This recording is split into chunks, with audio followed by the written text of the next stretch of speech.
Informasi lainnya, Saudara, Satuan Reskrim Polresta Banyumas, Jawa Tengah menggerebek 2 lokasi penambangan emas ilegal. Dari penggerebekan ini, 3 pelaku ditangkap dan sejumlah barang bukti disita.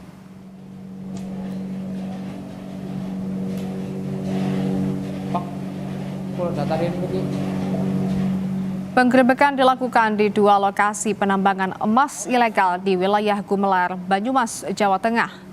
Saat digerebek, aktivitas penambangan emas ilegal yang dilakukan secara manual ini tengah berlangsung, Saudara. Bahkan beberapa pekerja tambang terpaksa harus mengangkat semua alat yang digunakan untuk menambang. Dari lokasi kejadian, polisi mengamankan 3 pelaku utama, yakni pemilik lahan, pemodal, dan pengelola. Selain itu, sejumlah barang bukti seperti tabung gas, tali, ember, hingga emas murni putih dan barang bukti lainnya juga berhasil disita polisi.